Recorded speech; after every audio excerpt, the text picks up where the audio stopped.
Secretariat, and it's an absolute pleasure to have you here. We had a record number of registrations for this session, and I think it has a lot to do with our lineup for today. Becoming Climate Journalists is a part of our Becoming series where we look at how can young people take an active role as agents of change. So whether it's becoming climate journalists or becoming climate negotiators or becoming climate content creators, we explore all sorts of topics. And this has been a topic that we've been waiting to sort of explore and build our capacities together. It's been a very requested topic as well. And here we are. Very happy to have you all here. We'd love to hear where you're joining us from. So please do drop it in the chat. We'd want to see what kind of audience from what countries and continents has come here together. But with that, I want to do a little bit of an introduction on what Youth for Capacity is for those of you that have not been a part of our sessions before. Next slide, please, Eva. Perfect. So Youth for Capacity was a program that was brought together about 4 years ago by the UN Climate Change Secretariat and the Ministry of Environment and Energy Security of Italy. And what we do at Youth for Capacity is to strengthen the capacities of young people and recognize their crucial role as capacity builders in driving ambitious climate action. This is going to be first of many QRs that you'll be seeing throughout this session. So please do, if you haven't heard of Youth for Capacity before or any of our activities before, please do scan it. That takes you to our website, which has all of the information of all the different activities that we have. We do everything from in-person events, whether that is at the Bonn Climate Change Conference or the Conference of Parties that happens every year, or at the regional climate weeks, to online events much like these, like the Becoming series that we have. But we also have a very successful mentorship program. Next slide, please, Ella. Which is called the Climate Catalyst Mentorship Program. We're on the third edition right now. It's a joint effort between the two sibling initiatives, which is Youth for Capacity that the UNFCCC leads and Youth for Climate that are partners UNDP leads. So far, we've completed or almost completed two boot camps, one on project design and one on movement building with our partners Youth for Climate and Re-Earth Initiative. They've been going really well. We have about like 250 young people joining from all over. But if you haven't had the chance to attend either of those boot camps, we have a final one that's coming up in September on entrepreneurial mindsets. And we also host virtual climate cafes for peer-to-peer learning and exchanges. So it's a great opportunity to engage with different experts on different topics, but also have a more bootcamp style of capacity building that you could do. Another QR code right there for you if you haven't joined. I see a couple of people in the chat who've actually come in from the CCMP program. So welcome to the Becoming series as well. That being said, I want to go right into today's session. So, next slide ever. We have a fantastic lineup of speakers, and we will be hearing everything from why climate journalism matters to how do you craft stories that connect, to also hear from what climate journalism is like on the ground. That being said, before we get into learning more about our speakers and who they are and what they do and hearing from their expertise, we also want to get to know our audience a little bit. So we have a bit of a poll for y'all. If my colleague Giovanni could help me start the poll, we'd love for you to engage with it. Give it a couple of seconds. So yeah, you should see the poll right now. So the first question is, when you hear climate journalism, what's the first thing that comes to your mind? Is it breaking climate news, storytelling and human experiences, climate science and data, or activism and advocacy? Okay, I see a lot of storytelling, a lot of human experiences. Activism is catching up a little bit. All right, so I think the majority of the audience thinks storytelling and human experiences is what they connect climate journalism to the most. Next question.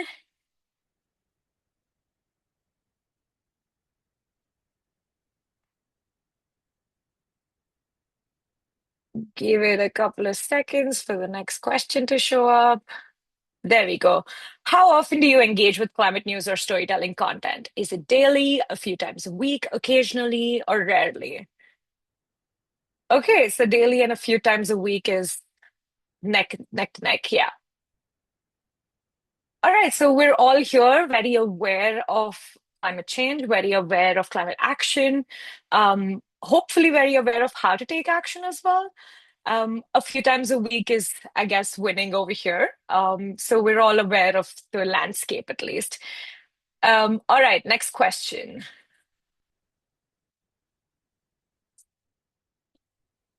What would make you stop scrolling for a climate story? And I say this because, again, this is the Youth for Capacity session. A lot of young people engage with and exist on social media platforms, and our attention spans are not the best at the moment, I would say. But that being said, we do stop for a lot of things that interest us. So, what would make you stop? A strong headline, visuals or video, human stories, surprising facts? Okay, I think it's like a good balance. I feel like different things reach out to different people and grab different eyeballs. Interesting. I think data is in the running a little bit, but yeah. And then the final question that we have for you, give it a second and it should show up on your screen. What do you think is most important skill in becoming a climate journalist today? And this is from a very personal perspective. If you're here, you're definitely here to either become or further your journey as a climate journalist. So telling stories that connect people is in the running, making complex issues easy to understand, reporting accurate and credible information, using digital and social media effectively. And there are many more skills that you would hear throughout the session. But I think storytelling is a key theme that I'm seeing that our audience is definitely connecting with the most. With that being said, and with no further ado, I want to kick off the session. We want to invite our partners who have made the session possible, which is the United Nations University. So I have Nadine Oh no, Hoffman, who we're is moving. the head of communications for UNU, for some opening remarks and a little bit of framing for what we're trying to do over here, and of course from the UNFCCC and Youth for Capacity. And we're so happy to collaborate again and again with UNU and want to keep this going. But over to you, Nadine. Thank you so much, Riddhi. Good afternoon, everyone, and welcome. You might wonder where I'm standing and why my sound is bad, which might be the case. Unfortunately, we just had a fire alarm in our building, and I'm standing outside in a park. So I hope that my Wi-Fi from my phone will hold up. It's very nice to see everybody and to see so many people coming to this workshop. Like Riddhi said, my name is Nadine Hoffman. I'm the head of communication for United Nations University in Bonn, Germany. And if you're not familiar with us yet, we are the think tank of the United Nations system. And here in Bonn, our scientific experts work on topics related to current and future risks from environmental hazards and climate change. It's a pleasure for me to open this session on becoming a climate journalist that is organized jointly by our Vice Rectorate in Europe and UN Climate Change as part of the Youth for Capacity Becoming series. I would first like to thank our colleagues at UN Climate Change for the excellent collaboration and partnership that we have continued to build over the years. Like Riddhi said, we have already done a number of initiatives together, like at the Capacity Building Hub at the COPs, as well as the Capacity Building Academy and the CB and Friends series, which, by the way, you can check out on our social media channels. All of these initiatives reflect a shared commitment that we have to strengthening capacity building, knowledge sharing, and meaningful engagement in climate action. Today's session is an important part of that effort. In the end, multilateral climate processes are often highly technical and difficult to navigate. Journalists and communicators, therefore, play a really critical role in helping to make these discussions more accessible, understandable, and relevant to broader audiences. It's climate journalists who often help to connect negotiations and policy discussions with people's lived realities. They help to explain not only what is being discussed in negotiating rooms, but also why these discussions matter in everyday life. From rising cost of living, for example, warming cities, biodiversity loss, disasters, growing climate risks affecting communities around the world, they make climate change real. And there is no way to sugarcoat it. We are living in times of increasing issues with misinformation and climate-related challenges. The impacts of climate change are increasingly being felt, and the climate crisis has become one of the most important challenges humanity needs to tackle. It's not easy. It's not an easy job, but we shouldn't be, discouraged by that. So the good news for all of us here today is that communication has a key role to play. All of us have a key role to play. Credible and accessible climate reporting is more important than ever. So that's good news, but of course it's also a tremendous responsibility all at once. As I said before, at United Nations University, we're a think tank, and at the core of what we do is to conduct independent research that informs UN processes and policymakers, but also everyday people. But to do that, we know that research cannot just live in academic journals. At UNU-VIE, we believe that communicating science and knowledge is just as essential to creating impact as the science itself. Research and evidence can only support informed action when they are effectively communicated and accessible to different audiences. We are certain that communication can help foster agency, participation, and engagement. And because of that, we are especially help to translate complex science and negotiations into stories that people can connect with and understand. You all said it, the human stories play a huge role for us to understand climate change and to make it real. So supporting the next generation of climate communicators and journalists is a really important investment in the future of climate action. This is why I would particularly like to thank all the journalists and communicators who are joining us today for their continued collaboration, support, and commitment to making climate reporting more scientifically based, but also accessible, engaging, and human-centered at the same time. Partnerships and exchanges like these are extremely valuable for institutions such as ours. And it is our hope that you will move forward with determination, tell the facts, and explain what they mean in context. I hope that today's session will provide useful insights, practical guidance, and inspiration for all participants. I would like to thank you again for joining us, and I wish you a productive and engaging discussion. Thank you. Thank you so much for that, Nadine. Thanks for framing it really well as well. I think just to echo what Nadine was saying, today's session is really about exploring climate journalism, not just as reporting, but also storytelling, translation, accountability, what public engagement looks like in that realm. Climate stories truly shape how people understand the world around them. It's how we define what feels urgent, what feels personal, and ultimately, in a lot of senses, what feels possible as well. So that being said, over the next hour and a half-ish, you will hear from journalists, editors, photographers, digital storytellers working across very different spaces of climate journalism, while also picking up tools, ideas, perspectives that support you in your own journey of becoming a climate journalist and storyteller.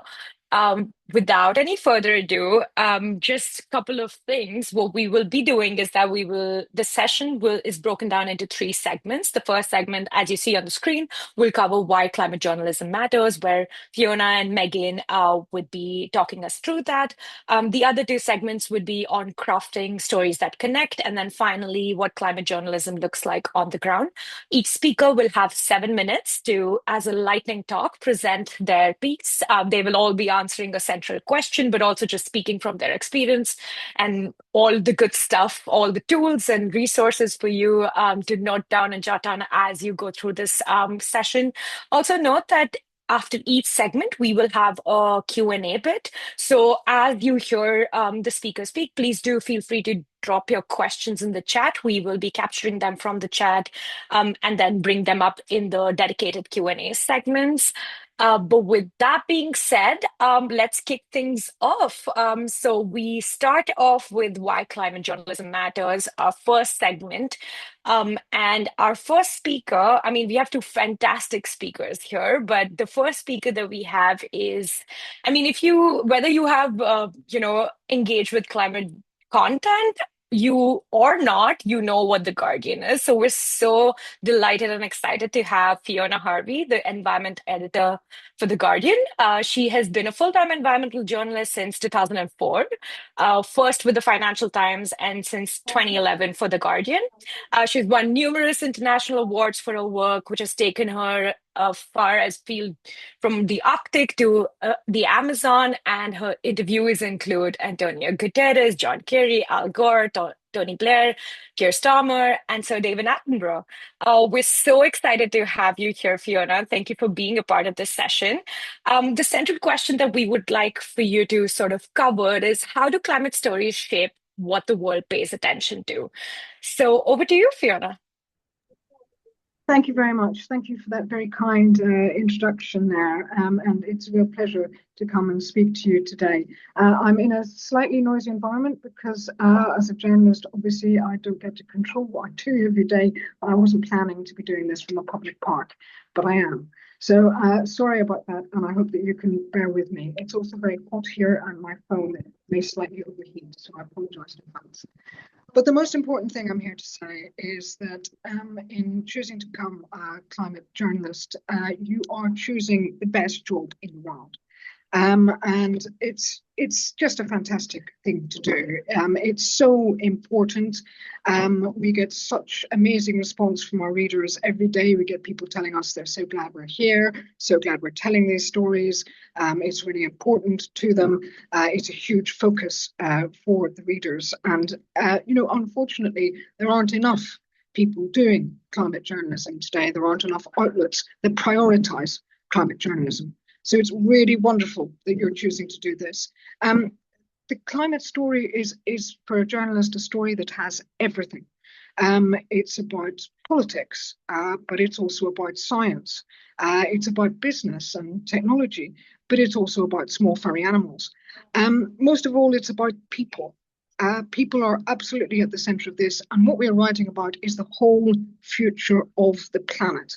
And you really cannot get more exciting than that, a more important story about that. You can't get anything more massive.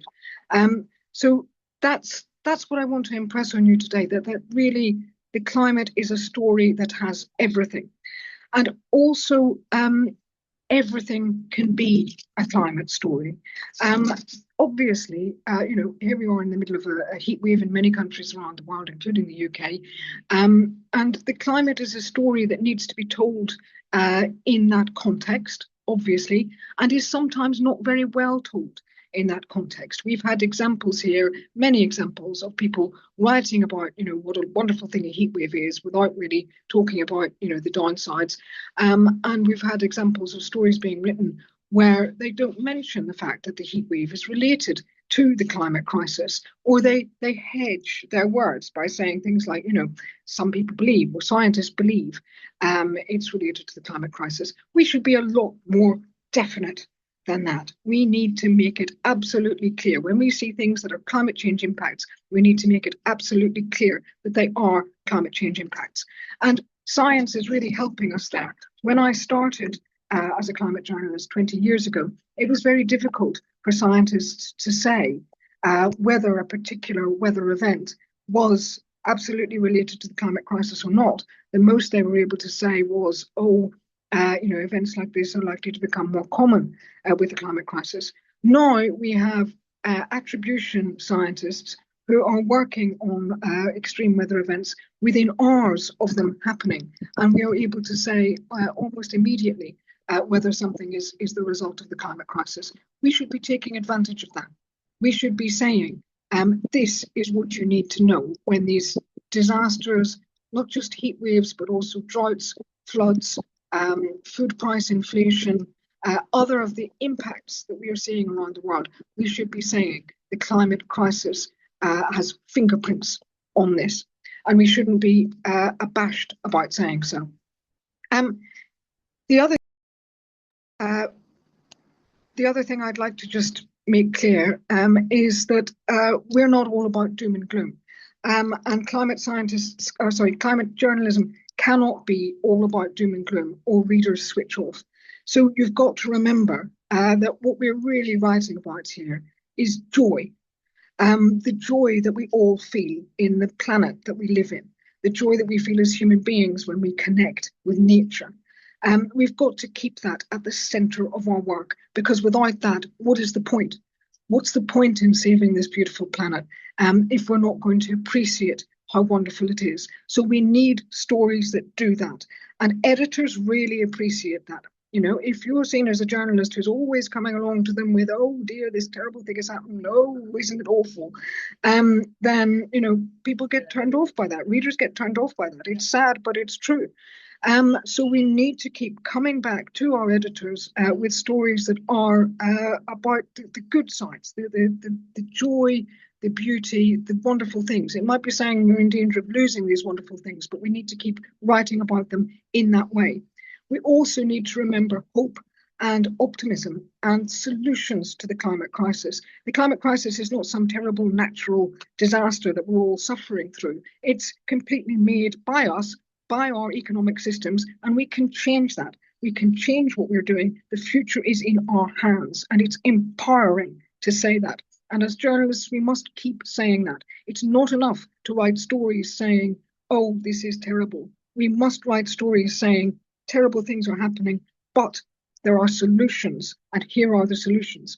At The Guardian, one of the things we try to do is to have a weekly newsletter that gathers together our stories that are, you know, cheerful and have got joy in them.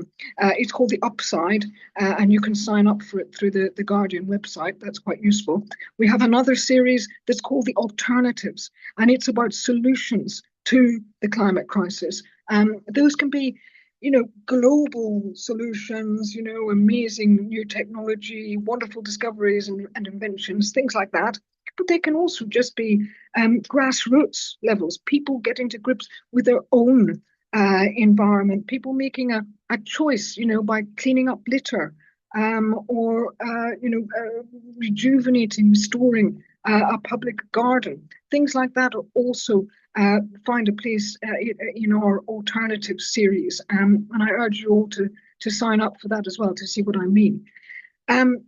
It's There's one other thing that I wanted to say. I know I'm running out of time here, and we're running a bit behind, so I'll be brief.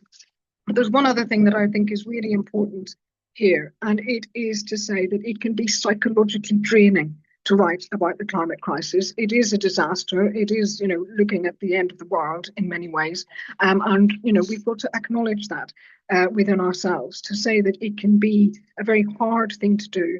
You know, it does take a psychological toll. And so my final message to you would be to seek support, look after yourselves, and look after one another.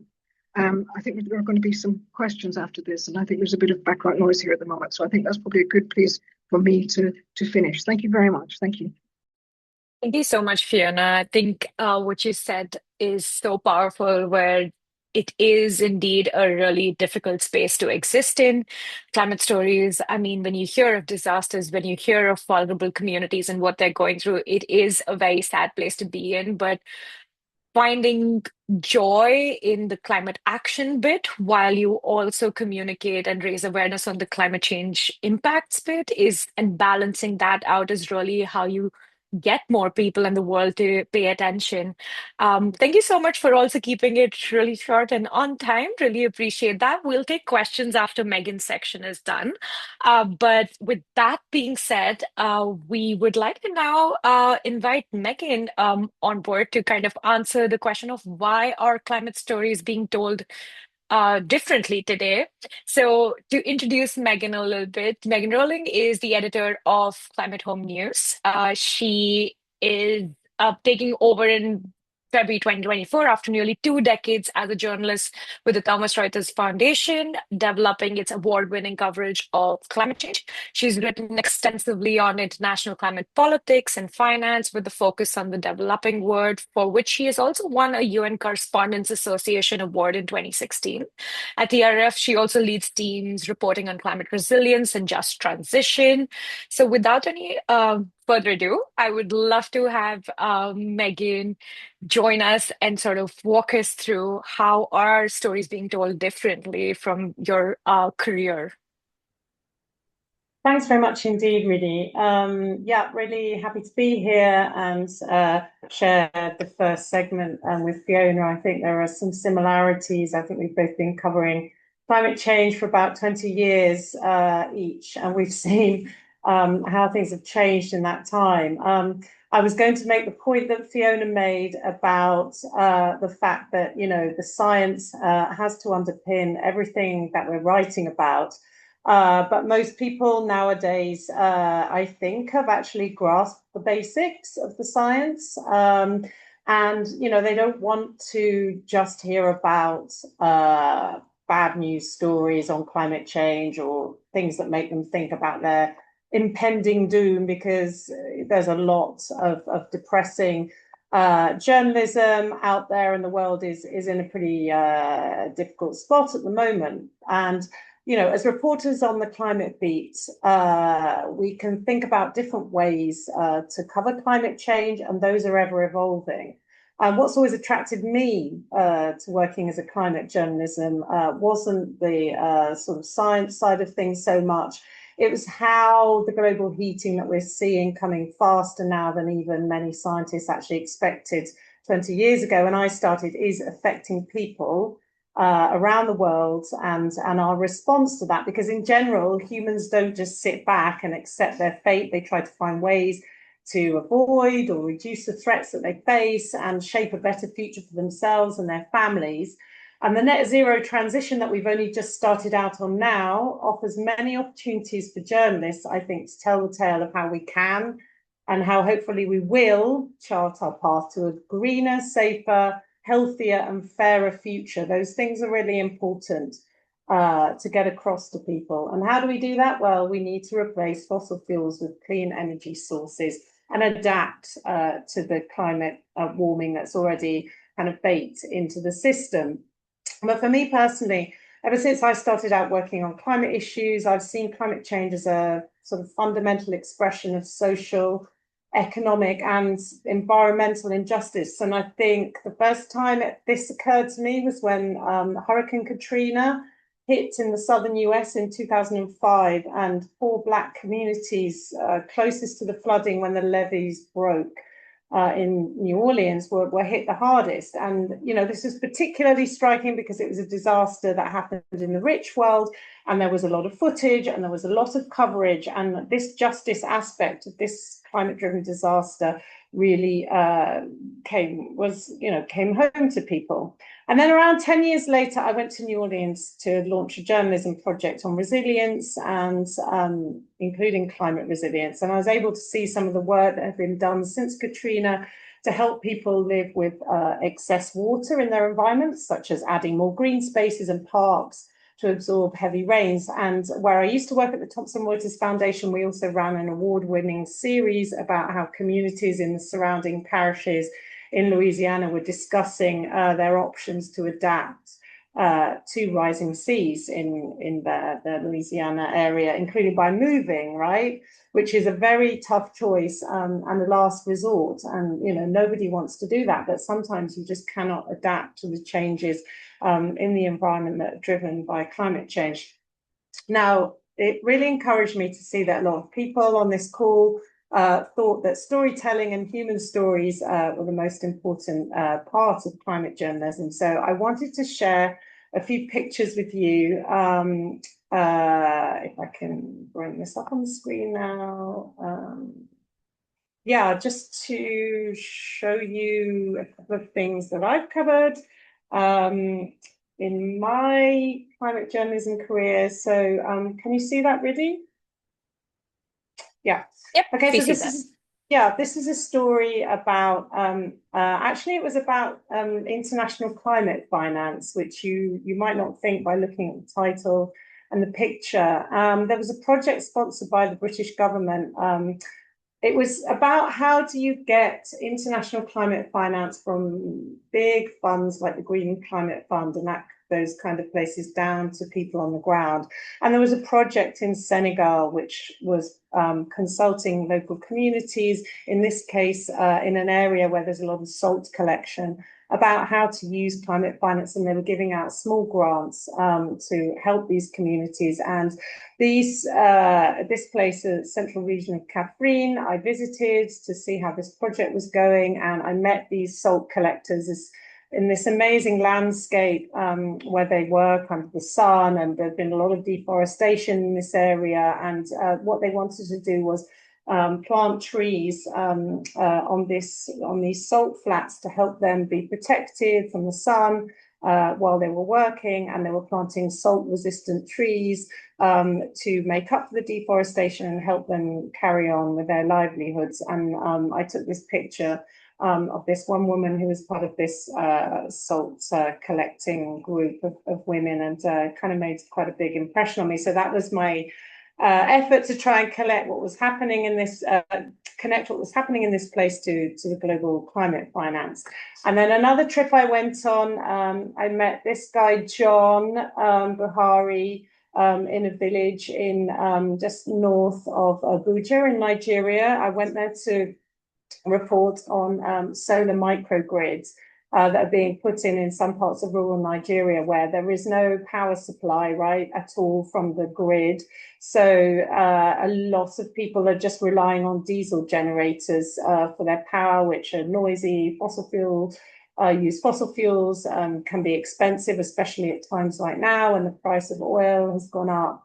So I went with a company that was putting in microgrids into communities like this. We had to have an armed guard because basically the security is bad. And if you see the picture of John had actually lost an arm in a bandit attack in his village. But he was actually running this mobile phone shop in order to save up money to do a psychology degree. And by being able to tap into like solar power in his village, he was able to cut his fuel cost by half. And yeah, he was running this great business of charging people's mobile phones, because people don't have a way to charge mobile phones in their house, or they didn't until this solar microgrids had come along. And John was a great guy, and he really made an impression on me. But there were other people doing different things with the power, like running rice milling machines and filling up water bags to sell. So this was what we call productive use of clean energy, which is not just about people having lights in their house so they can watch TV or do homework, but it's actually, how do you make local economies grow by using clean sources of power? If you put in the clean sources of power like a micro solar grid, that's fine, but then you need to make that profitable. So you need to help people use that power in a productive way to run their businesses, but often they lack the equipment to be able to do that. So this was a trip that I went on to have a look at how to do that.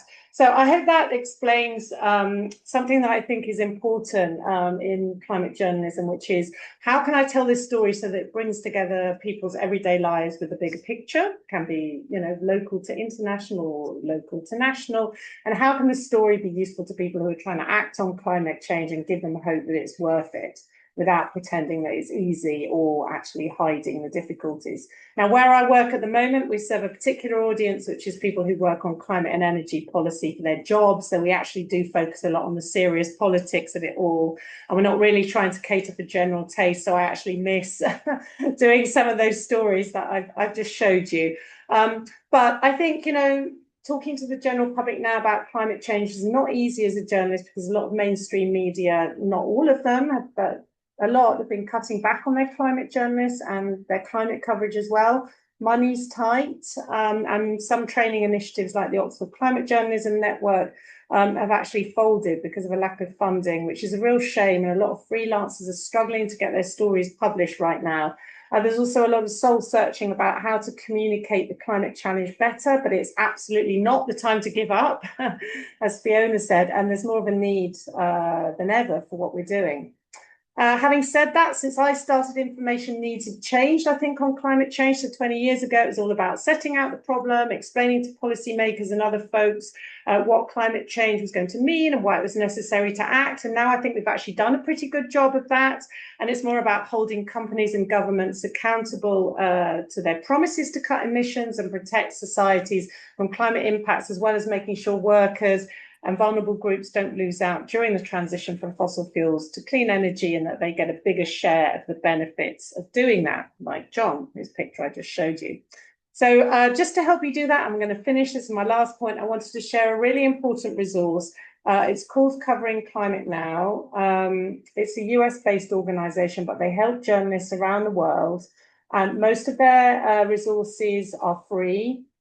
They have all kinds of resources like briefs, how to cover certain aspects of the climate crisis. They also have webinars and they have training, which is free. And I really think, if you feel like you need more help with your work, then this is an absolutely brilliant place to start. And a lot of us media organisations, including The Guardian and Climate Home News, participate in covering climate now initiatives in one way or another. So this is a great place to start. Now I hand it back to you. Thanks. Perfect. Thank you so much for that, Megan. And also, it was lovely to see all the on the ground images as well of like things that you've worked on, very tangible as well. We'd also, after the session, share all of these resources on our website as well, so the participants are able to access them as and when they would like. That being said, we go on to a little bit of a Q&A.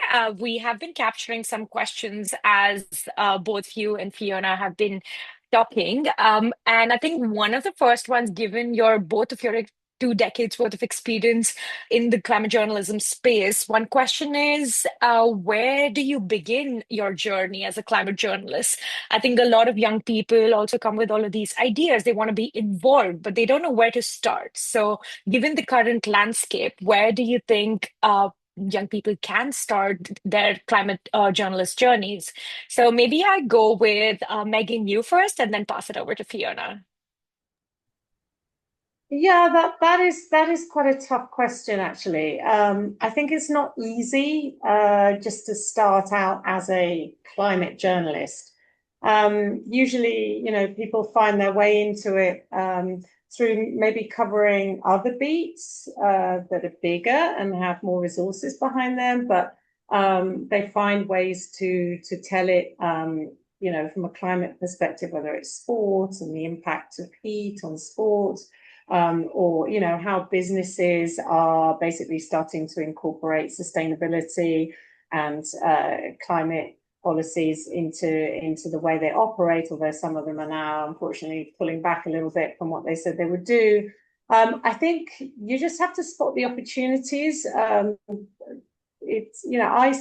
started out because I was actually covering humanitarian crises, including anything from earthquakes to wars, but humanitarian disasters. And I realized that this kind of extreme weather was getting worse and it was becoming a bigger story. And so I had then went to the editor and said, actually, this is really important, I think. So please, can you send me to a conference of scientists and humanitarians?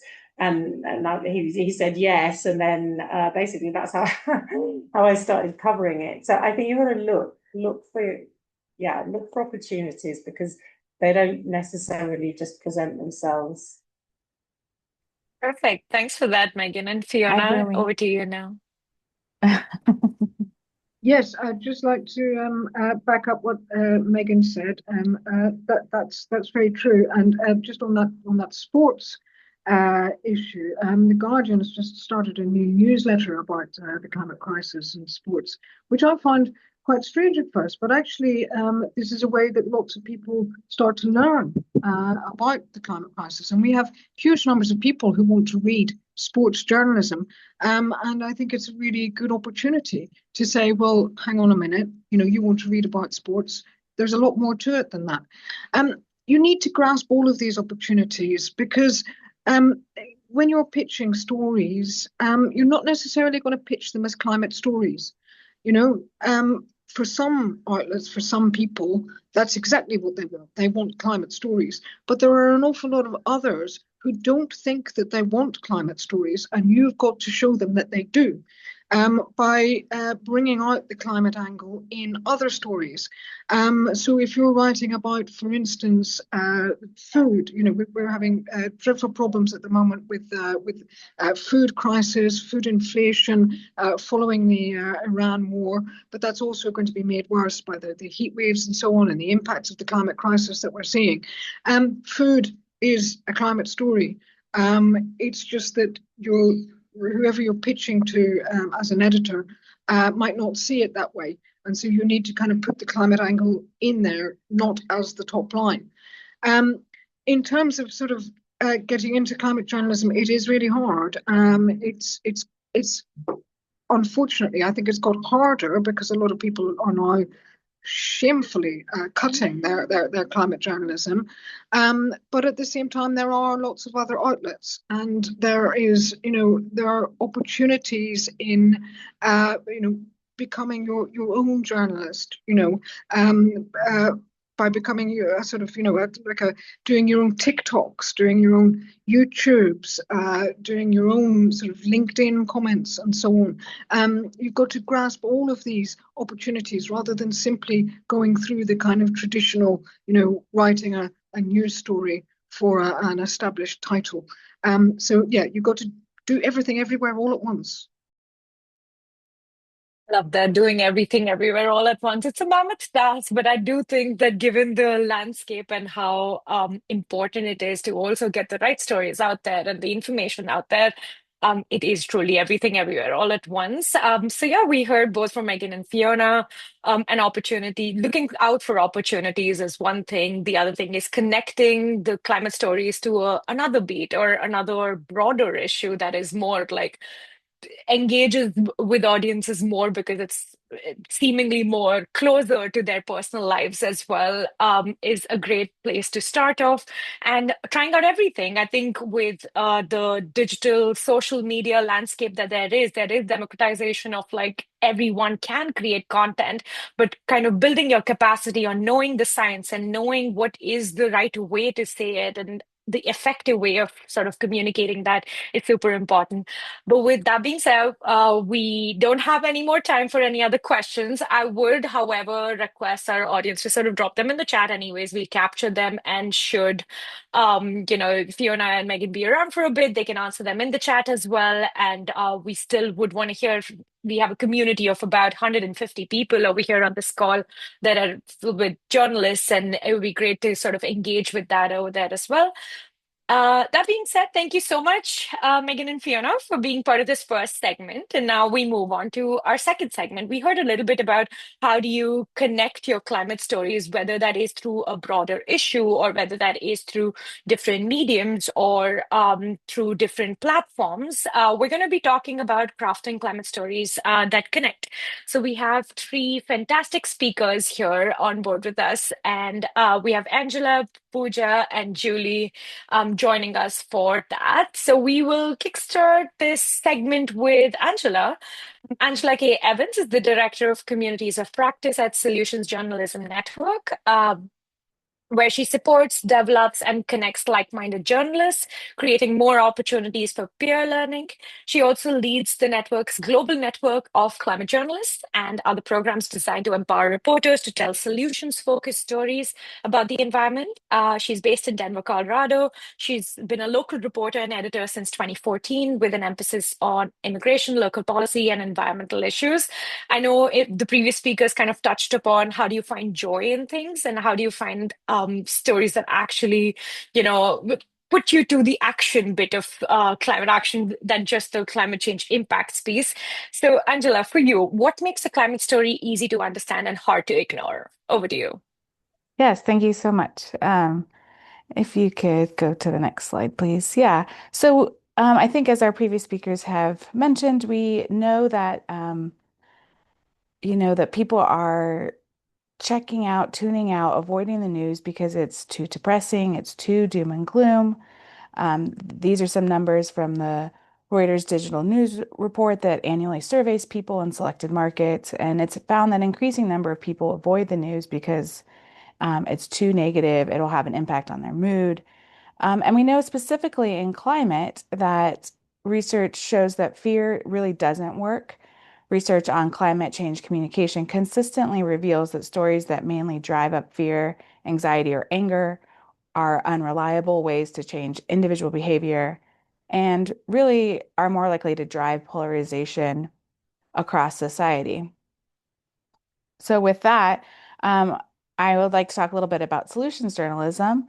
So we also know from research that solutions journalism outperforms problem-focused stories across markets, media types, age, and even political affiliation. And, I really want to highlight this trust. We have a trust issue in journalism, but we really see the biggest spread between solutions-focused and problem-focused coverage in this area, where people tend to trust solutions-focused stories a lot more. So, what is solutions journalism? SJN, where I work, the Solutions Journalism Network, defines it as rigorous evidence-based reporting on responses to social problems. That is how people, communities, organizations are responding to a particular problem, like climate change or specific impacts of climate change in their communities. And it really helps us tell more of a complete story of what's going on.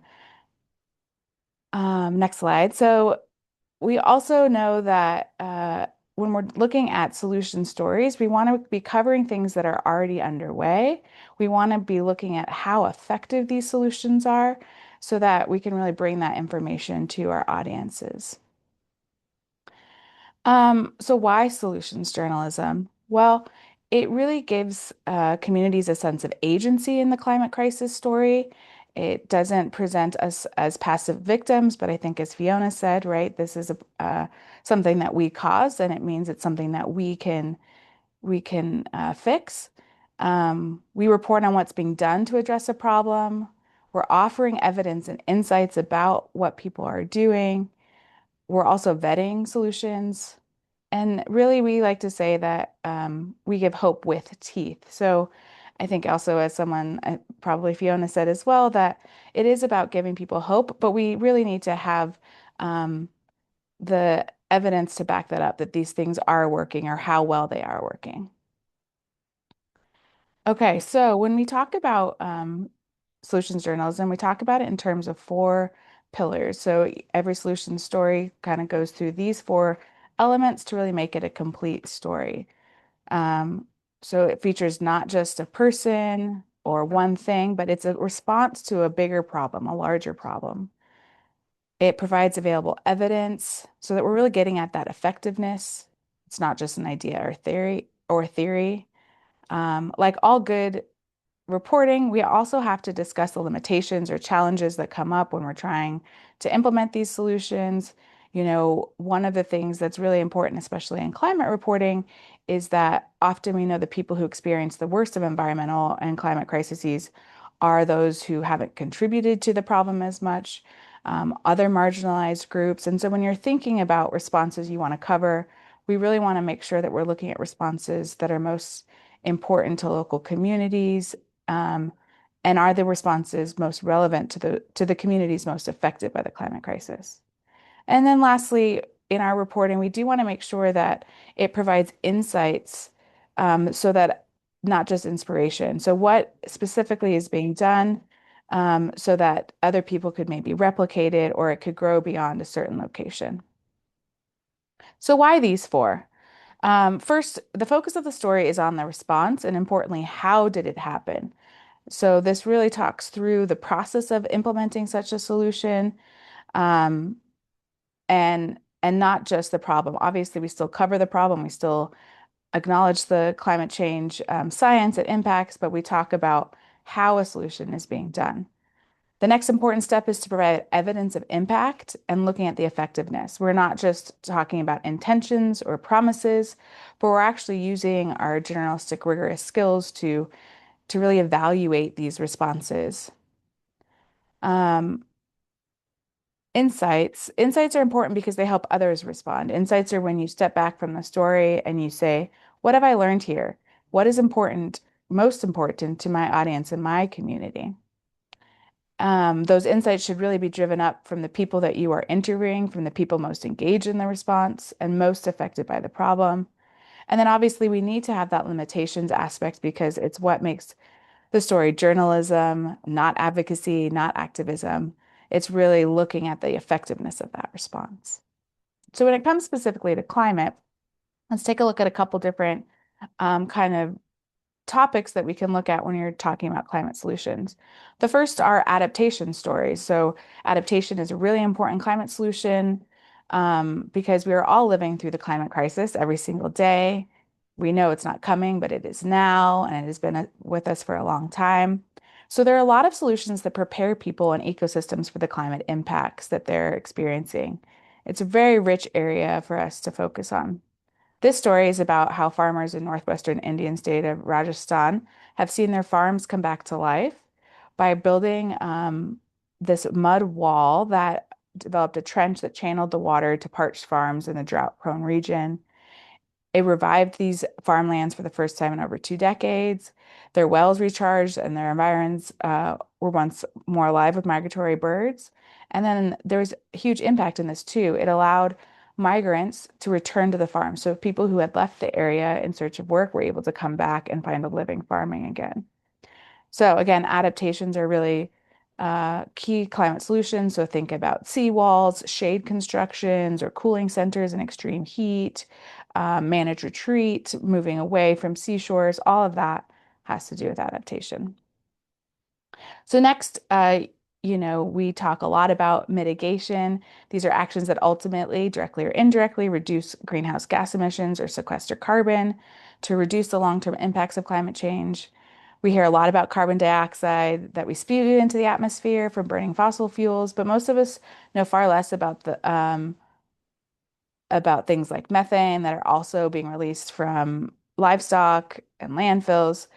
So when we look at mitigation stories, we're looking at efforts to reduce carbon footprints, electric vehicles, improve public transportation, infrastructure, efforts to restore carbon, reforestation, carbon sequestration in soils.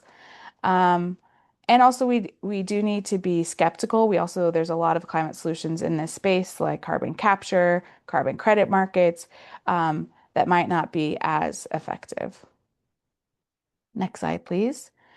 And then lastly, I just want to focus on resilience efforts. So this is how communities are shifting the way they do something that is fundamental to their very survival in anticipation of future climate changes, weather events, etc., thereby preparing themselves for a more secure future despite changing climate.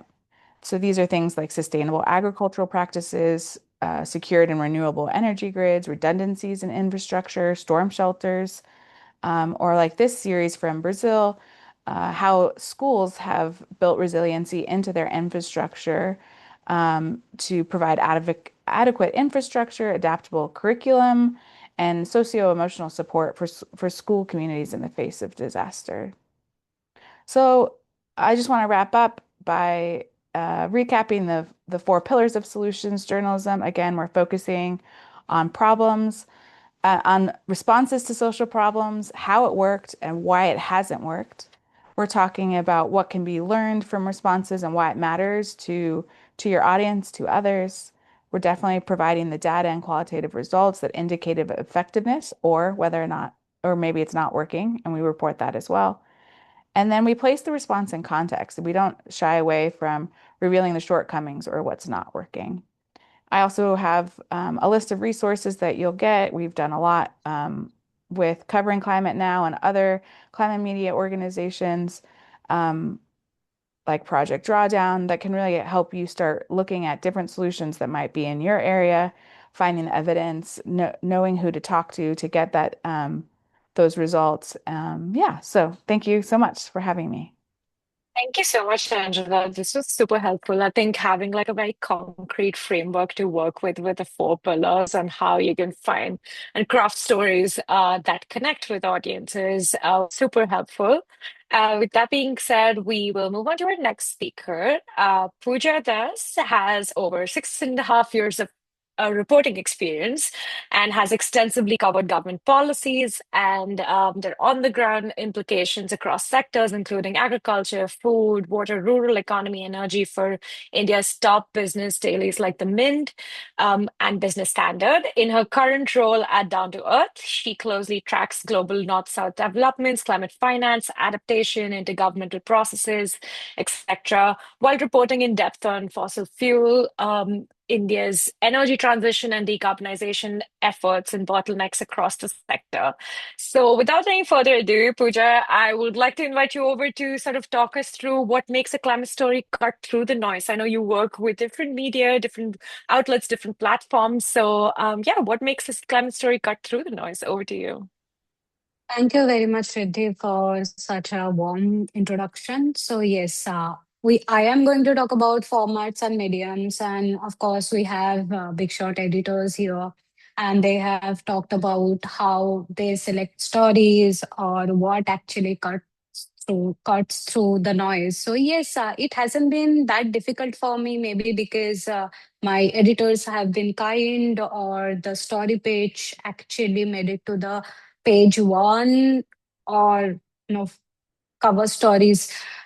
So yes, to begin with, of course, when we are taking or shaping one story, ideating it, we first think what is different in it and how it is going to impact, how we are going to connect with climate issues and the audience. And of course, when we are bringing the economy impact, or if we are talking about how it is actually going to impact people on ground, and ultimately the economy, that is something has worked out for me throughout my career so far.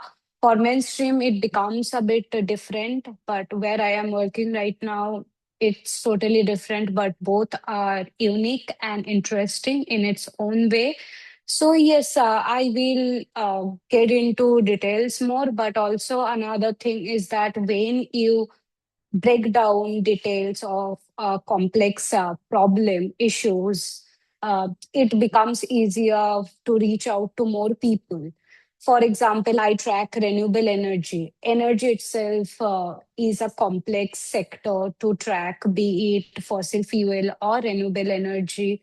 So you need to sit and understand multiple things, need to talk to people, experts, and research, thoroughly research, and then in your words or simpler terms you deliver, so that people can understand. And the poll was there, the audience, the format of reading and watching, the mediums are continuously changing, developing, and of course with the short span of attention, we prefer to go through those Instagram reels or short videos, so they matter. So I would say when we are talking about formats, it's a mix of everything.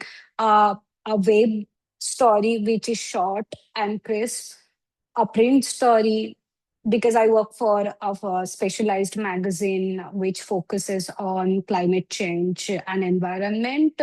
So it is more, it is in depth and long, and you dig deeper. You are bringing one aspect which mainstream doesn't tell you, and it is beyond other coverage from across other news outlets and platforms. So it's a mix of both web stories and print stories, along with multimedia, social media, etc. Of course, we do produce short videos for YouTube and Instagram as well. Next slide, please. Yes, this is precisely what I was talking about. So of course, podcasts are also there to explain one particular issue, to get in depth and analyze, so that because people these days prefer audiovisual medium instead of some people, not everybody, instead of going through a 4,000 word article or 5,000 word article, or probably shorter version of an article which is there on the web. Next slide, please. So yes, because the climate stories, when we are talking about why format matters, climate stories compete with fast-moving news cycles. I entirely do not agree with this, because it's been, as I mentioned, easier for me to get those page one stories quite frequently, and cover stories right now at the magazine I work for. So of course, when you incorporate one particular issue with a broader lens. For example, the ongoing oil or energy crisis. Whatever I pitched, I managed to get space in the magazine. Even there were certain stories which I will come to in a bit to discuss it deeper. But yes, you need to have a different perspective or angle, but yes, of course, the impact, etc., and of course the joy of doing it, that's there, the solution is there, but also you are highlighting the issues from a different lens or angle, and the audience wants to know. uh, Of course, next slide, please. This is a mix of formats we follow, and yes, a long form investigation can become short reels, graphics, and threads, which we already do at Down to Earth magazine. And headlines and visuals are changed or adapted accordingly to grab people's attention. And of course, platform specific storytelling increases impact and visibility that's there to cater to different set of audiences. Please, next slide. Yes, this is the story I was talking about. This is one of the stories I was talking about. So when the oil crisis emerged, yet another, and immediately everybody's focus was on breaking news, which I would have done if I were with the mainstream media.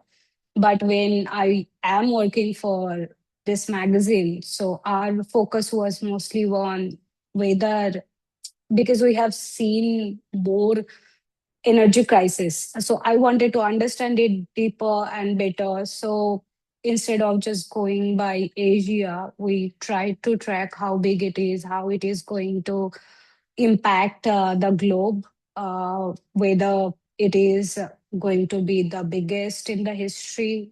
And of course, we are facing the blow till now. And now that in India, elections are over, we have started seeing rise in prices of oil and food and other stuff, and it is going to continue, and then inflation will be there. I have embedded the links, so I think these materials or resources will be available. You can probably, those whosoever need it can access this later. And when we are talking about climate stories, and because I am with this magazine and our focus mostly is on going to the field and seeing what is actually happening. So it's better to use anecdotes to open a story and tell the story or issues through their experiences while capturing the bigger and broader issue, and ultimately following the 5W1H, the format in journalism. We of course give solution, of course not quoting me, but the experts what could be the valid solution and human centric issues, and of course keep minimal use of jargons. This is the same story. We used the print story and charts because of course it is easier to get attention of others when we are using multimedia formats or tools like data, chart, maps. It's there. And also, we created one version of the story through video, which is again, it's there. Next slide, please. And this is one of the things we also do to convey the message or what the development has been, because here we are not in the business of breaking news, which I would be doing if I were with one of the mainstream organizations. So this was just one piece of information quickly we had put out to make people understand what the budget, union budget of India for FY27 included. Next slide, please. Yes, again, we can move on to the next slide. This is the story I initially referred to. So this story we had planned, but after I came back from reporting for about a fortnight, then the Iran and US wars had broken out. So we could connect it with that because, of course, if I were with the mainstream media, I would be more focused on how people are going to get impacted. We were already ahead. We had this story planned, and then with the incremental development, we dug deeper and found out how it was impacting rural India. And surprisingly, not very surprising, when we went through or analyzed data crunched or government documents, we found a trend. And then how this reportage came out of, we saw that rural energy expenditure is going up compared to food and non-food items. So that was the starting point. I did research. I went to the ground for about a fortnight. I spoke to people. Tried to. Our video is in the process. It's not out yet. And these are government data which we cited, and of course we told the story through human experiences to establish why is it so and how it is happening. Why is it happening? People are quite well aware of the implications of using traditional fuel methods like fuel wood, biomass, etc. Despite that, they are doing it. The government of India has its flagship program called Pradhan Mantri Ujjwala Yojana. Accessibility is no longer an issue, but affordability certainly is. And when the oil crisis or energy crisis broke out, because they rely on firewood, LPG prices were going up. So we tried to understand whether there was any change in prices or prices were going up. Prices of fuel wood, dung cakes, and other biomass were going up. So yes, now the power of multimedia, because as everybody is aware of the fact that we have shorter span of attention, so it's better to tell stories through maps, data visualization, so that it can simplify complexity, photos and videos. This creates emotional resonance. And of course, it must be interactive storytelling, which increases audience participation, and audio-visual format is there to build intimacy and trust. This is another story. It's about renewable energy. India has taken a lead in doing great in clean energy transition. There are several bottlenecks and challenges. We have added 50% of installed capacity of clean energy, but the generation lags. Despite all of it, we saw some states doing great. One of them is Karnataka, and the other is Tamil Nadu. So we tried to do a case study type of story, but again, we highlighted the issues and we tried to provide solutions via experts. That's all from me. Thank you very much. Thank you so much, Pooja. Thank you so much for all the cases and the stories that you shared as well. We'd love to feature them as well on the website. We'll share them with the participants. We're running a little behind time, Lovely. so we don't have the time to take Q&As, but I would recommend, I know Megan's been answering a couple of questions in the chat, so I would recommend all of the speakers to sort of add their answers to the chat as the questions come in. But now we move on to our final speaker of segment two, is Julie Malat. She is the founder and director of the Climate Propagandist, and she's also the comms director for the Entertainment and Culture Pavilion, a partner that we work with quite often as well. So Julie is a design activist based in Lebanon and the founder of, like I mentioned, the Climate Propagandist, a media and cultural platform focused on narrative power, media literacy, and public imagination around ecological and social issues. So without any further ado, Julie, what makes someone stop scrolling for a climate story? Thank you so much for this introduction. This is going to be a very short training session, but I hope you take something useful out of it. Very briefly, in the next slide, introducing the climate propagandist again, like we have this media ecosystem where we build media literacy on the one end, and then narrative power for the climate movement on the other end. Well, we debunk pollution propaganda, and then on the other hand, we train, like we like to call, the next generation of propagandists for the public good.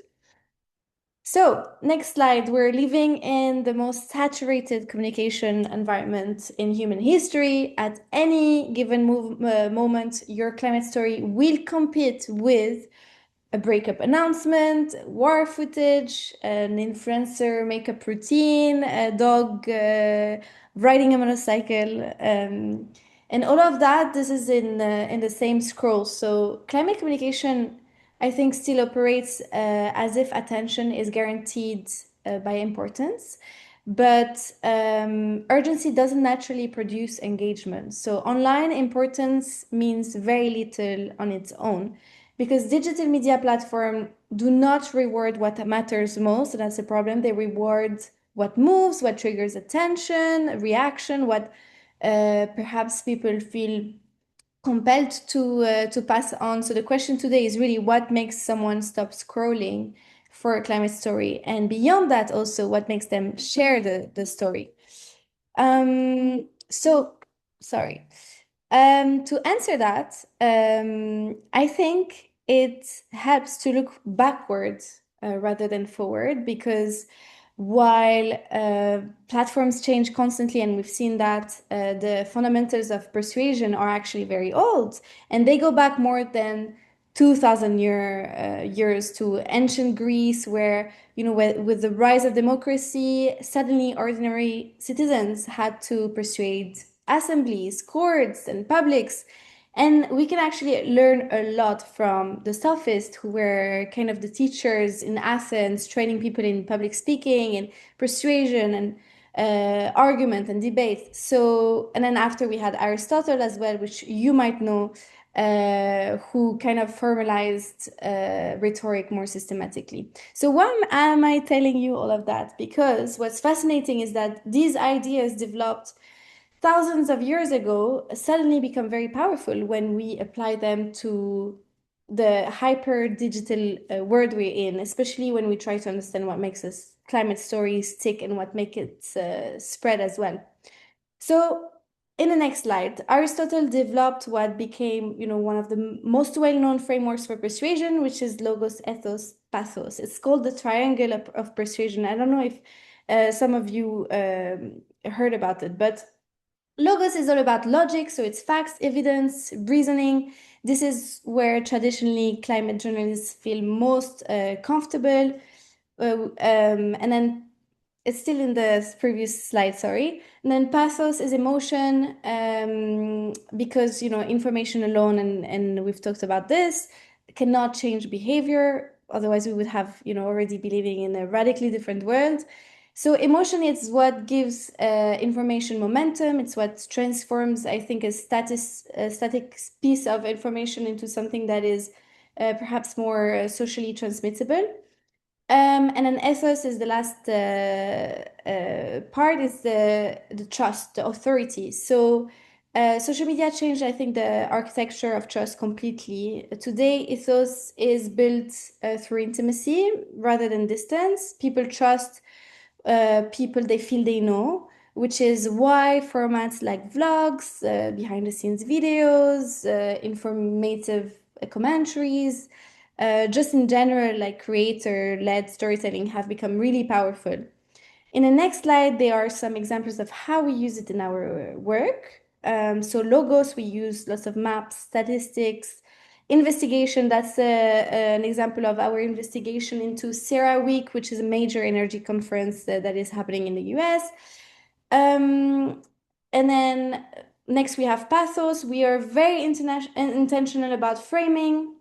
So how to make people stop scrolling, which often means crafting bold, very clear messaging that is easy to grasp, that is emotionally resonant and visually and verbally striking enough to be spread. So these are some examples. And then lastly, we have ethos, which is a format that we've been kind of experimenting for some time with more cultural and light touch formats like vlogs, reels. And this allows us to build credibility and trust, and it helps us also create a more direct human connection with audiences, which also will reach a much wider public within, because we're working here with the most entertaining platform native format. And we're expanding this approach further, by the way, by launching our YouTube channel, which is actually, we launched it last week, so you're more than welcome to have a look if you want. And then next slides. But even logos, ethos, and pathos do not fully explain why certain stories spread and others disappears. And you can see online the triangle of persuasion only includes these two. And there is actually another mode of persuasion, which is often forgotten about Aristotle's work, and it's kairos. Kairos refers to timeliness. That's the opportune moment to intervene. So kairos is not what persuasion contains, but more when persuasion is the most effective. So it's more contextual rather than structural. It requires sensing the mood, the context, the public attention, sometimes the cultural atmosphere, which is precisely why it becomes incredibly important in digital culture. And in many ways, social media platforms are kairotic machines. So kairos means understanding the pulse of collective attention. And it means recognizing that when what conversations people are already emotionally invested in, and then entering them strategically. And this is one of the most important realities of digital first communications. And that's why, next slide, you have examples of our work at the Climate Propagandist. We often use cultural moments as entry points into climate analysis. For example, Coachella to talk about fossil fuel sponsorships and cultural influence. The Met Gala to talk about wealth and extraction and the fact that Jeff Bezos doesn't pay enough taxes. And Bad Bunny's Super Bowl performance to talk about culture and how climate narratives are shaped by mainstream attention systems. So anyways, I hope that in this very short time, this gave you a slightly different way of thinking of climate communications, and that sometimes very old frameworks can open very new perspectives. So, thank you so much for your time, and you can find us on all platform at the Climate Propagandist. Thank you so much for that, Julie. No, I think truly using these pop culture moments and really, like you said, every story is a climate story, and getting the climate story through it is super important. We're running a little behind time. So, like I mentioned, questions in the chat, and we're going to throw it right to segment 3. I know we follow Julie, Pooja, and Angela as well on social. So please do, follow them on socials. They do fantastic content as well. But yeah, without any further ado, I'd like to invite my colleague Austin from the UNU to take over this segment. And we will probably be running 10-ish minutes over time. So please bear with us. I think there's a lot of content to get through, but we're so excited to hear our final 3 speakers as well. But over to you, Austin. Great, thank you. No, I'm happy to join, happy to moderate this next segment. I'm definitely interested to hear what the next speakers have to say. So this segment will focus on climate journalism on the ground, which can honestly mean many things. And if you've been working in this space, on the ground is often something that is said. It can be in the rooms at the climate conferences, and it could be in the communities that are being impacted by climate change. So without further ado, I guess I'll go into the speakers. We've got Thais Gadia Lara, and then Anthony Ochieng and Kiara Worth, who all have definitely different perspectives in this segment. So we'll start with Thais. And I'll just introduce you briefly. She is a climate reporter from Argentina. She's been covering climate negotiations since 2014. Her work has been featured in Climate Home News, Info Amazonia, El País, Climática, Devex, and Canal de la Ciudad, among others. So without further ado, take it away, Thais. Thank you so much, Austin, and thank you everyone, especially the ones who are still here. I mean, I think it has been so far really interesting session.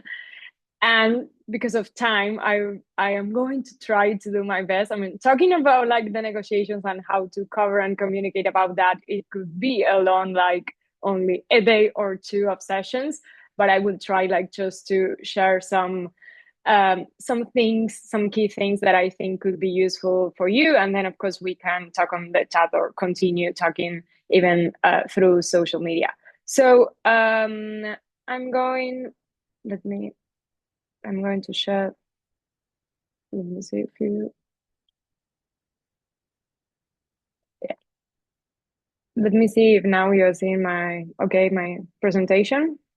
Yeah. Yes, we see it.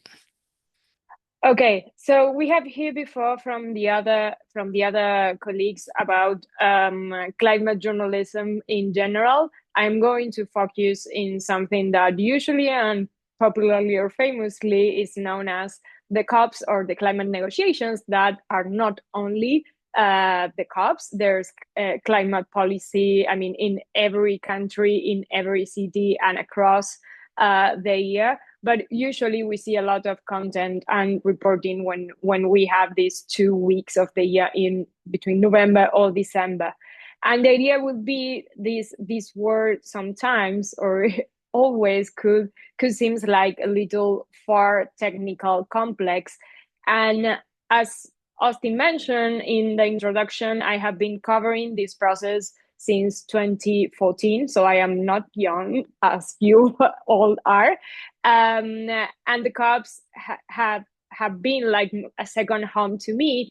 And for me, there was a lot about learning during this more than a decade, because when I started, we didn't have too many webinars on how to cover the COPs or how to cover the negotiations. So it was a work together with other colleagues during these years.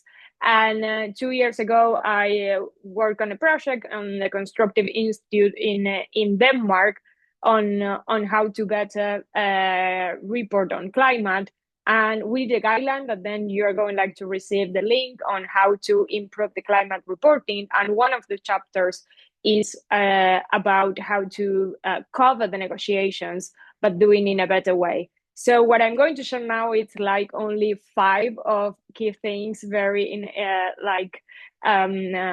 a summary way, but I think that could be useful, and with some examples that could be useful. And the first thing will be, it could look like something basic, but at the same time it's not, is to try to understand this complex word. Like, for example, I am covering in 1 week the technical negotiations in Bonn, and every year, I have to continue learning more about this process.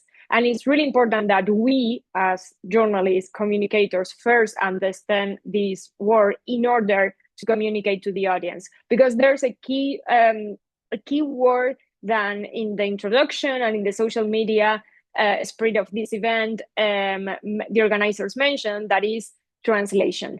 We need to translate like climate science to a more understandable language. We need also to translate this complex word and difficult, really, of the negotiations. So, for example, we need to understand that the countries, they negotiate in groups, and that they can change in between groups regarding the topic, regarding if they are discussing on finance or on adaptation or mitigation, and that the negotiations are text-based. So if you see a text of a negotiator, when you can see 3 different options in between brackets, that means that we don't have still consensus on that particular context. And these are things that are important for you to understand. The first time when I saw that, I was like, oh my God, really, governments negotiated like wording by wording? But for me, understanding this complex word was like, well, yes, definitely, because sometimes a comma could mean that it's going to change the responsibility of a country or the other one. So these are important things that we need to understand in order to communicate. So, for example, it's important once we understand like how the negotiations work, then you can start analyzing, okay, why some countries are negotiating together regarding finance, for example, but not on adaptation.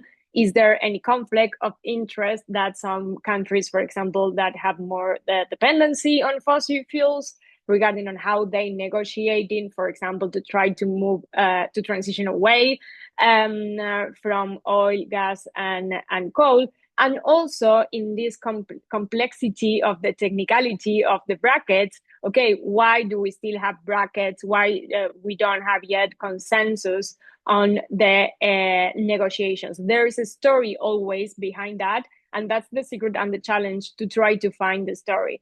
So don't panic, but for example, this is how 2 years ago, when was the new climate financial goal, this was how I was analyzing like the different key things and in different colors regarding what could be something that could make happy the developing countries, but not maybe the developed ones, and on the contrary. And of course, this is not something that even with a decade of experience covering, I do by myself. Sometimes this is the result that working in a collaborative way with other journalists, we analyze together, and also with different experts as source. So this is important. It's not that you have like only, okay, just do a webinar and that's it.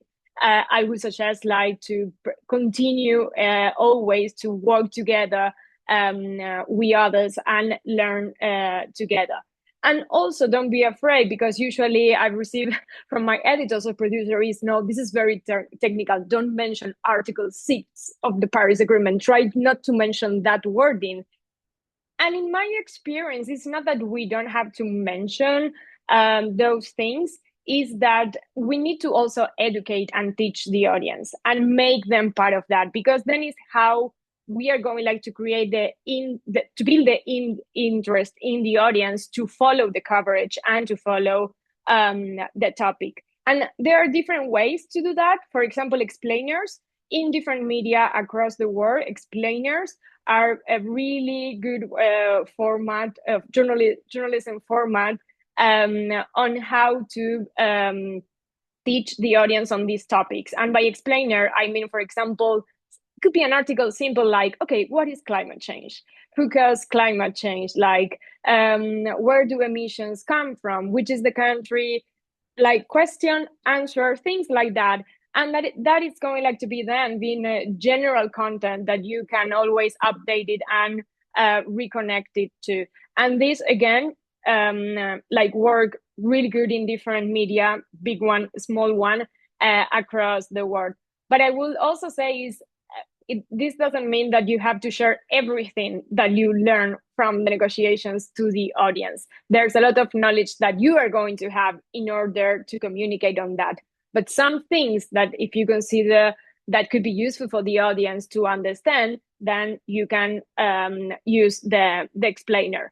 And for example, you can do an explainer of what a COP is with Taylor Swift songs. And imagine that this, of course, this kind of article that it was in Spanish in Climate Tracker really worked well, because you have two kind of audiences that you can reach, the climate one, but also Taylor Swift fans. And now they know about the COP. So this could be the way on how to like build the interest in the audiences on something that otherwise it's very of a niche and of a group of people who have been following. The second one will be, and in every workshop that I do usually before COP, is focus on the negotiations and be careful with the show. There are a lot of things happening around the climate politics internationally and especially during the conference. And usually everything that we see, the attention and the coverage, is not about the negotiations. And what matters most are the negotiations, because that is like the process that we have, and it's where like the implementation, for example, of the Paris Agreement is the process that you have, okay, how to continue and advance. This doesn't mean that you don't have to follow all the other things, like for example, if a country and a company announce that they have an agreement, that's okay, but we need to like to clarify those things, that an agreement between a government and a private representative under like or during the COP, that is not the technical negotiation that we need to put the focus on. We can cover that, but we need to differentiate that, because that is one of the mistakes that then we usually see in the results in order to analyze if the COP was a success or a failure. And then I'm going like to continue on that. We can track both. For example, in Glasgow, this was one of the most famous examples, like this declaration to halt deforestation by 2030. It was a declaration. It was important. Yes, it's going to help and complement climate action of the Paris Agreement. Yes, but it was just a declaration. It doesn't have any process of implementation control, and that's an issue. But we do have the Paris Agreement with the process of implementation. Of course, it will be really interesting what is happening with that declaration and all the countries that signed that. And it's important to both things, what I call sometimes the show or the other things, and the negotiations, like to try to connect why these issues matter to your audience. And then again, something in this translation work that we have tried to adapt the technical vocabulary to the audience and try to adapt that to the context. I am from Argentina, so imagine that the interest in the media agenda will be economical crisis, politics, Maradona, Messi, football, and well below, it could be environment and climate. So usually my challenge is, okay, how to talk about these things. And so trying to adapt to talk about all these things that usually are very complex, to adapt them to the context is one of my favorite challenge. But sometimes, for example, when we talk about money, that we talk a lot about finance when covering climate politics. And of course, yes, we know $300 billion, then especially if you have them to translate in your language, for example, in Spanish, it's another thing. But here, okay, yeah, of course, it's a lot. We don't have that money usually in our economy. But try to compare that, try to do a reference by using other figures. For example, that the new climate financial goal that we have under the Paris Agreement is half of Elon Musk's fortune. And that is something, because that can tell you, okay, it is really enough that we only mobilize 300 billion in comparison with one person fortune. Those are things that are going like to make these topics like more understandable to the public. And also try to adapt the format of communication when necessary. It's a final countdown to the Football World Cup, and I'm very excited about that. And in the previous Football Cup, that we were the champions, sorry, I still can say that. I still have some weeks. And when the Cups end in Egypt, the Football World Cup began. And I was telling my editor, who is going to pay attention to my newsletter? But it was the most important newsletter because it was the analysis of the results of the Cup. So I decided to write it like with the football vocabulary. So I was like, okay, there were two teams, developing countries, developed countries, what happened with loss and damage, and they were in the final, penalties, and things like that.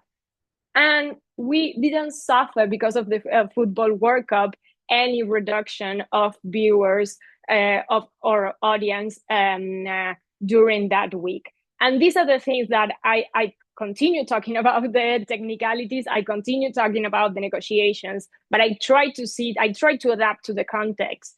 Not only as a journalist, as an audience. If I like football, I am not going to read anything else right now. So these are the things and ways. And as my previous colleague mentioned, like this thing, okay, if everyone is talking about the Met Gala, is there any connection? Don't force it, but is there a connection? Could be this contact, like something good for us to talk about these topics. I think that it's like a good strategy. And another thing I would say, and I am very like activist on this, but prioritize quality over quantity, in the sense that now everything has to be like short in terms of text, in terms of video. And it's really complicated if you want to talk about the negotiations, if you want to talk about why finance is an issue between the developed and the developing world, why some countries really need to receive money for adaptation in order to survive. It's really complicated to explain that and in a way that people could understand and could give a follow-up. So not every video reporting should be a 1 minute reel, and not every video reporting should don't have like any complex wording. Like, I think that we are so afraid to mention some things. Like the key thing is like to choose the complex wording that we need and explain it, like for example with the previous examples that I mentioned, and give the topics really the length that they require, always based on science, based on data. Try to choose like the best one that applies to the content that you want to mention, and never forget to add the sources used. What I usually see, especially on the content on social media, is that there's no sources. And that it's important because sources is basically like, okay, where this data come from. Even if the data is wrong, okay, you put the source. I mean, look at this data in the report or where it comes from, and that is important.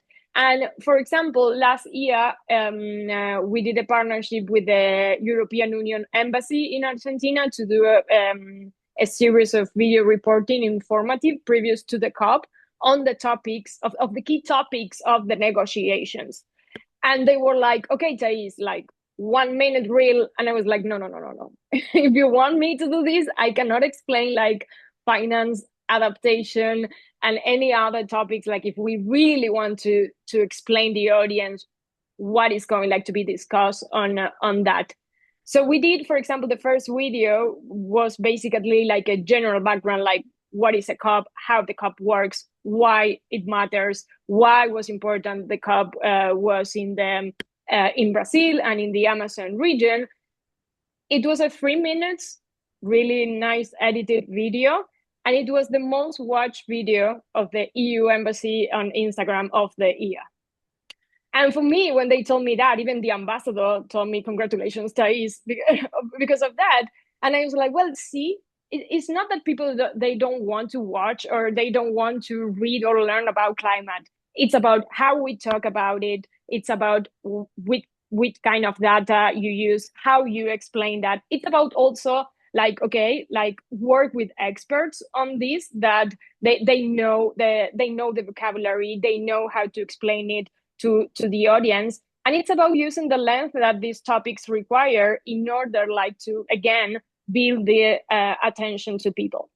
And Excuse me, Thais, yeah. I think we're gonna have to close up your segment and move on Yeah, to the I next have this speaker. one. If I can just We're a really few minutes small. over on yours, so I think we really need to move on to the next Okay. one. Yes, Okay.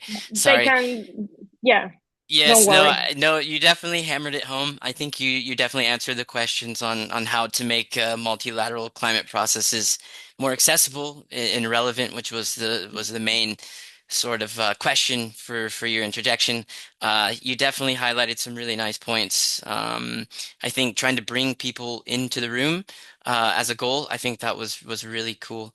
The next person I would like to highlight or to allow to the floor is somebody who is actually in the room taking photos and letting us see how it really looks like.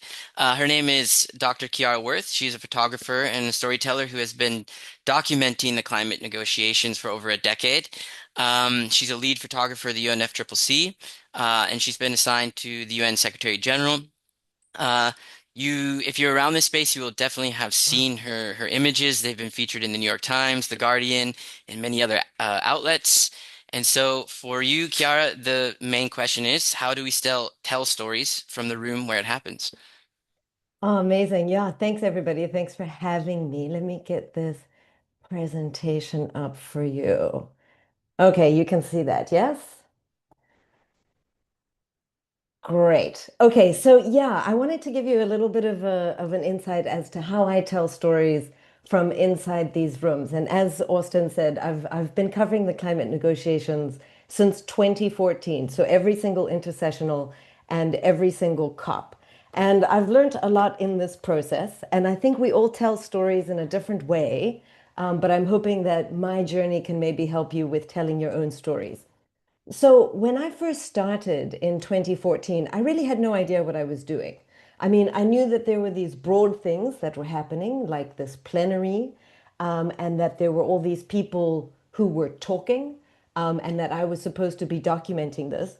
But to be honest, as a visual artist, I found it quite boring. And so within that space, I started to look for the beauty. And what I found was that the beauty was found in the details of what was happening. So somebody's hands in the middle of a plenary, or the different gestures or expressions that people were using, or the different ways that people represented themselves of who they were within this space. And even sometimes these moments of solitude amongst all this madness. And so the more I started to take these photos, the more I realized that what I was capturing was an essence of humanity, within the process. And the more I took these photos, the more people started to react to them. And this really helped to establish trust with the delegates, that they started to see themselves in the photos being reflected or seen in a different way. And they also started to see other people in a different way. And so this kind of really led to a building of relationships. And of course, the more these relationships started to build, the more I wanted to understand what was going on. And so I really started to immerse myself in the content of understanding what are the people talking about, what are the different things at play here.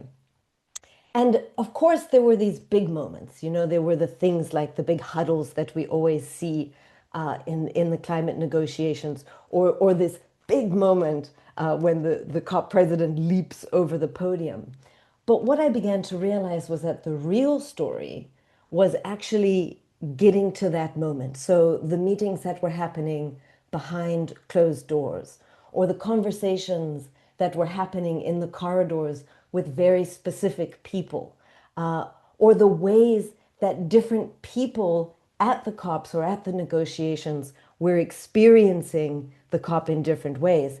And also the work that was being done at the highest levels in the background to kind of push these negotiations forward. And all of this led to me beginning to understand the power that was at play. And I felt that it was my job and my responsibility as a photographer within this space to demonstrate what that power was and to tell the truthfulness of that story. And this came with a lot of responsibility, because the more I started to do this, the more I realized that these were real life, high-paced, live negotiations, that people were watching the way that they were being presented, and that there were real outcomes. There were real consequences for the decisions that were being made in these rooms. And so it was my responsibility and my privilege to be able to start telling these more tender, more human stories from within this space. And this was a bit of a game changer for me, because it meant that I wasn't just a photographer in the space, that I was someone who, using photography, could help contribute to the process of multilateralism that we were striving for. And this really led to the photography exhibition that I did last year at the Bonn climate negotiations, which looked into all things multilateralism. And it was really kind of my love letter to multilateralism, and trying to remind people that in this crazy time in the world where everything seems like it's falling apart, we've been doing all this work, and we need to refocus on what some of these core principles are. So the exhibition looked at things like leadership and how strong, courageous leadership can change the game. It looked at issues of diversity and inclusion, how these aren't just ethical responsibilities, but they're actually part of the solutions to these negotiations. It looked at consultation and collaboration, the way that people come together to discuss things and hear different ideas, the way that we solve problems and find solutions in the midst of all this tension and this chaos. It also looked at activism and the role that civil society plays in speaking of the voices of marginalized people and of encouraging and inspiring people to get involved. It looked at transparency, how we make this process accessible for all the different people who need to attend. And most of all, and my favorite section, was really just looking at the beauty of humanity and really trying to remind people that this is a deeply human process. And I think, like what some of the journalists were saying earlier about finding joy in these climate stories, for me that translates into beauty. So how can we find beauty within these spaces that help us to reconnect to the human heart? So in summary, if you are a visual storyteller trying to tell stories from within the room, there's a couple of little points of advice that I would give. And first and foremost, You need to immerse yourself in the environment, in the content, in the people, in really understanding everything that is going on. And then within that, you need to look for humanity. So look for the moments that represent all of us, that help to build relationships and establish trust. And you can establish trust either in 10 minutes or in 10 years. It's an ongoing process, but this is vital to our storytelling. And then as other people have said, as Taisa said, look for the real story, the one below the surface, and acknowledge the responsibility of the work that you're doing. Be sensitive, be truthful, and remember the broader purpose of what we're trying to achieve. We are trying to promote a better world or support for multilateralism. So stick to that. And when you are in doubt, look for beauty. I find that's always a way to recenter yourself and to refocus whatever your stories are. So that's it from me. I will be covering the Bonn negotiations coming up in a week. So if you're interested in seeing what this kind of visual storytelling looks like, I do a daily post to try and explain everything from there, and you can follow along. So thanks so much for having me. Thank you, Kiara. And the last speaker we have in the segment, and I think today, is Anthony Ochieng. And his segment will focus on how do we tell frontline stories that shape the conversation. Anthony is a Kenyan wildlife ecologist and National Geographic explorer who uses photography and film to translate science to Africa's ecosystems and into stories that move people to protect them. That sounds very interesting. Thank you, Anthony, and the floor is yours. Thank you. Do you have my slides up? Oh, there we go. I'd probably share it more of like a story. During COVID, everyone was in lockdown, and there was this amazing phenomena that happens at home where it's more of like a ghost town. It turns from yellow to orange. And when I was actually seated there, just looking at this beautiful moment, you could see the lights on the lake that were turning yellow to white. And this was just the setting. It's an island where there is fishing happening, and this is the survival of people. And they were using kerosene lamps, and they moved to solar lamps for fishing at night. So the ghost town was just a phenomena of just showing how these lights vanish during the night.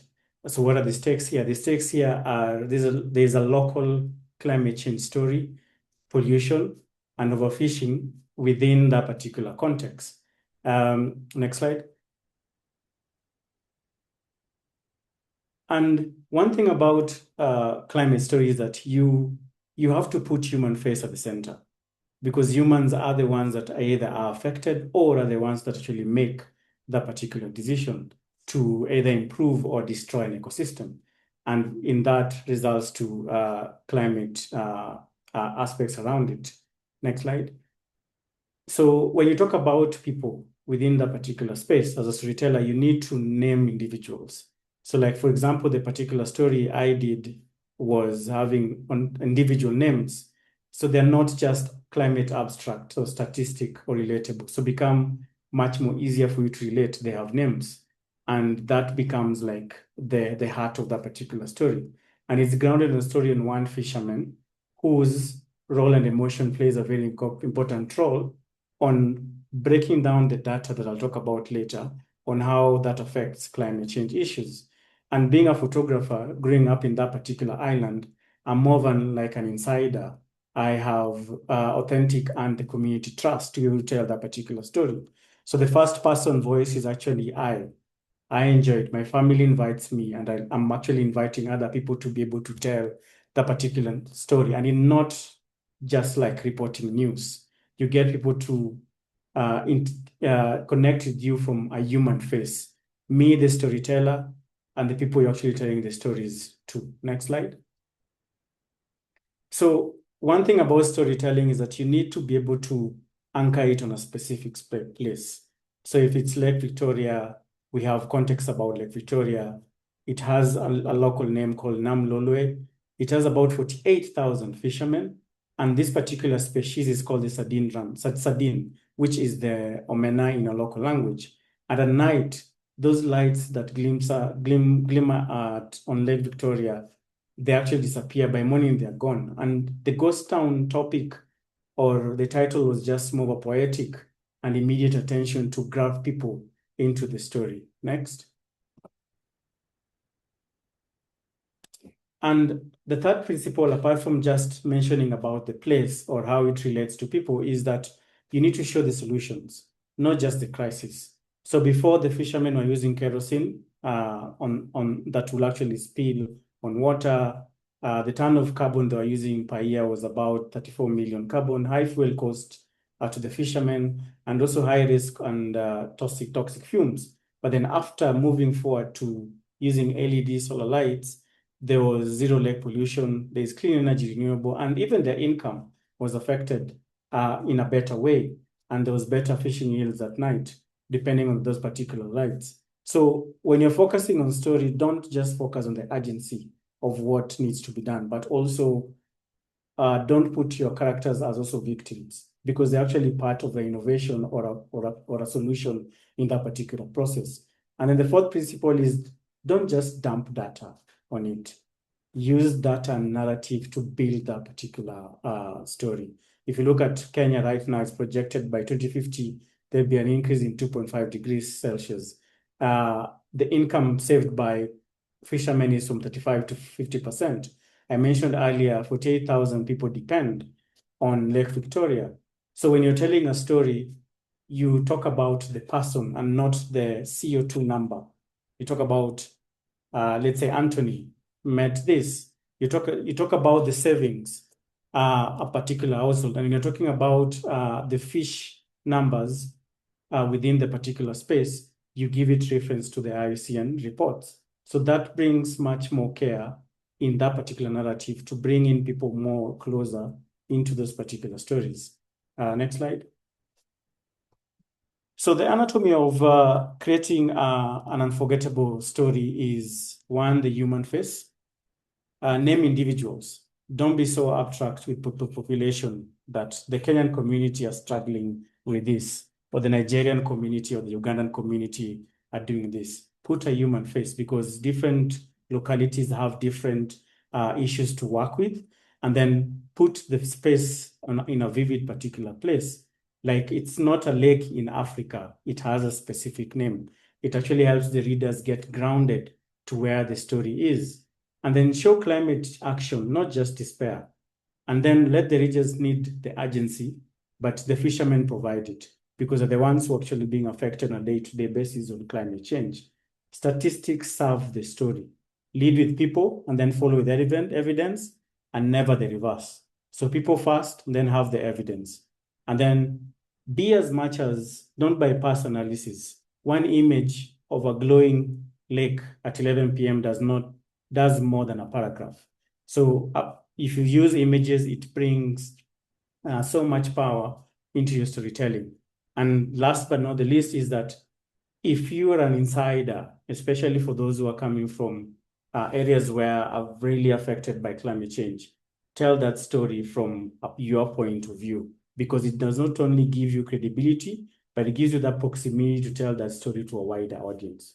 So climate stories become unforgettable when readers see themselves within those particular stories, and they care about those particular stories. So for me, the story I did on Rusinga Island was specific in terms of human, hopeful, and visually interesting. The ghost town was just to, everybody, when they hear about the ghost town, they're like, it's a haunting place, but necessarily it was not. But it's just more of a symbol just to get your attention into the climate change issues, or a metaphor to bring you closer. But then the face of the people or the fishermen is much more stronger in that particular sense. So this particular whole article is online, and I'm happy to share it so you guys can see the images that go along with the article. Next slide.